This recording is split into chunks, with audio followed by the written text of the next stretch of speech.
बबूल के पेड़ को बोकर आम खाने की इच्छा रखता है।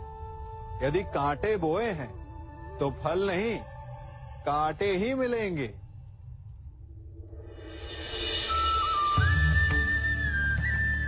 देखा, रक्त बह गया।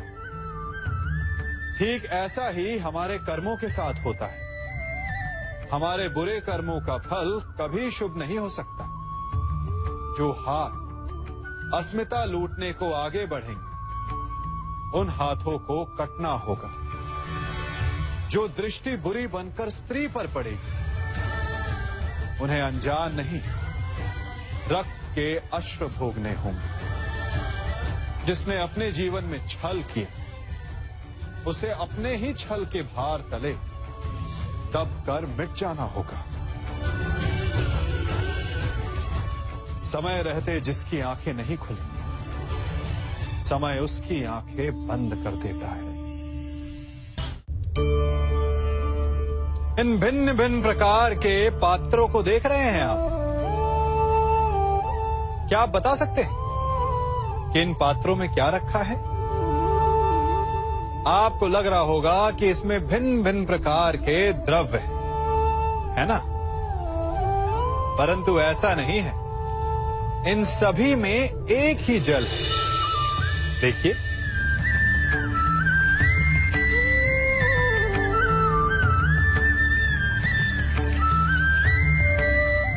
परंतु ये भिन्न भिन्न लगते हैं, क्योंकि जिसमें ये जल रखा है उसके रंग को परिभाषित करता है। अब यूं समझिए कि इस पात्र में रखा जल हम हैं, और ये पात्र वो संगति है जिसमें हम रहते हैं। हमारी संगति के गुण धर्म हमें, हमारे व्यक्तित्व को, हमारे संप्रेषण को बहुत प्रभावित करते हैं। इसलिए अपनी संगति पर जिनके साथ रह रहे हैं उन्हें चुनने में सावधानी बरतें, क्योंकि जल को अपना पात्र चुनने का अधिकार नहीं है, किंतु हमें अपनी संगति चुनने का अधिकार अवश्य है।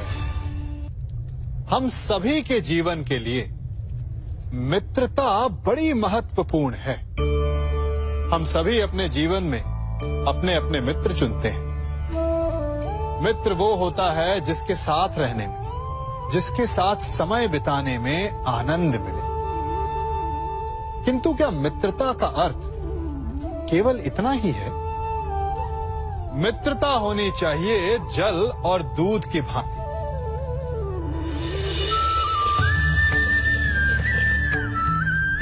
जो एक साथ सदा मिल जाते हैं, एक आकार हो जाते हैं। जब दूध उबलता है तो जल भाप बनकर उड़ता है, ताकि दूध का अस्तित्व बना रहे।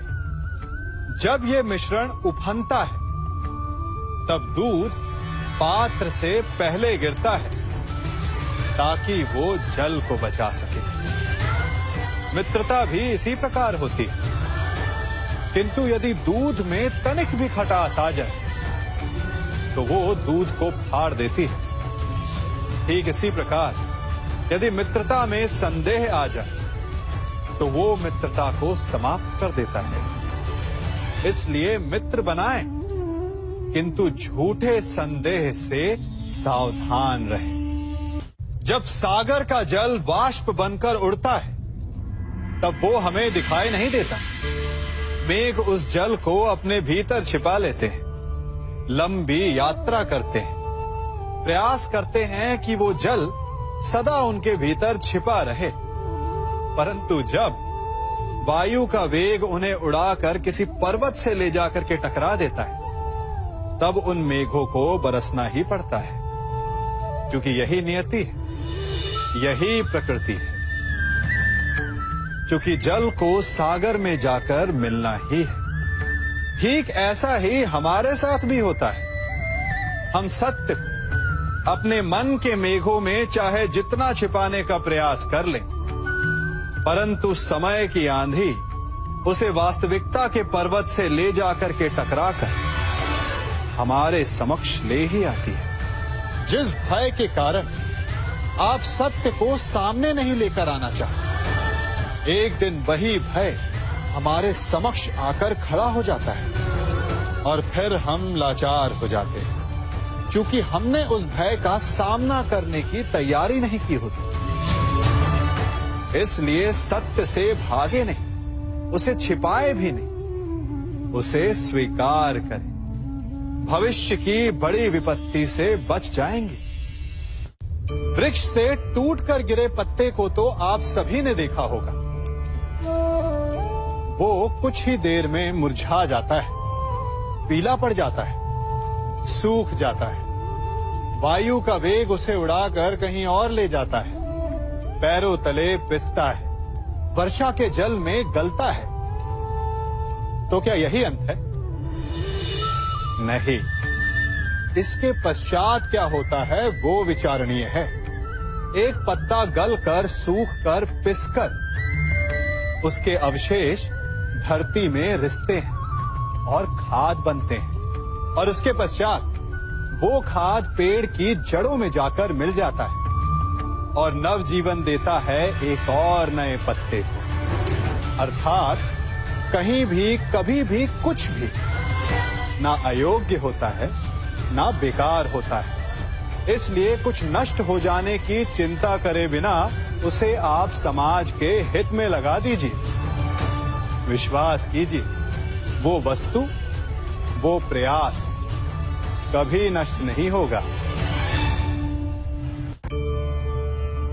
कंकड़ों से बचने के लिए हम पदवेश पहनते हैं, भिन्न प्रकार के जूते पहनते हैं, और अच्छे जूते पहनकर कांटों के मार्ग पर चलना सरल हो जाता है।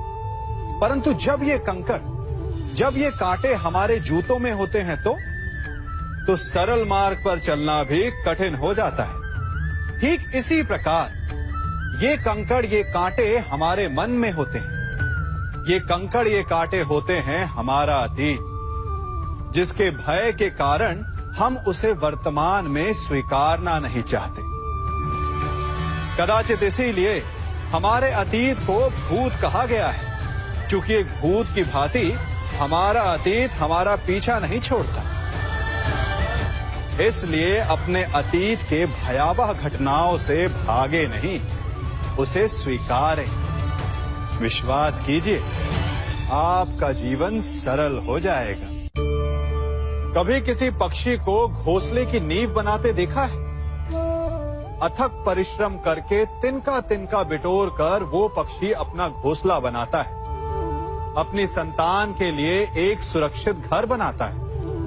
और फिर कहीं से तीव्र आंधी आती है, भारी वर्षा होती है, और उसका घोंसला तिनका तिनका करके बिखर जाता है। फिर वो पक्षी क्या करता है? वो रोता नहीं, ना ही विलाप करता है। वो बिना विलंब करे फिर से अपना घोंसला बनाना प्रारंभ कर देता है और सफलता पाता है। फिर हम क्यों छोटी छोटी असफलता से भयभीत होकर परिश्रम करना छोड़ देते हैं? एक बात सदा स्मरण रखिएगा, हर वृक्ष कुल्हाड़ी की एक मार से नीचे नहीं गिरता, हर चट्टान घन के एक प्रहार से नहीं टूटती। सफलता पाने के लिए अनावरत परिश्रम करना ही मात्र एक मार्ग है। स्वीकारण, सत्य का स्वीकारण मनुष्य के लिए बहुत ही महत्वपूर्ण है। जब तक मनुष्य सत्य को स्वीकार नहीं करता, उसे असत्य से लड़ने की शक्ति प्राप्त नहीं होती। जब आप भोजन करते हैं तो क्या होता है?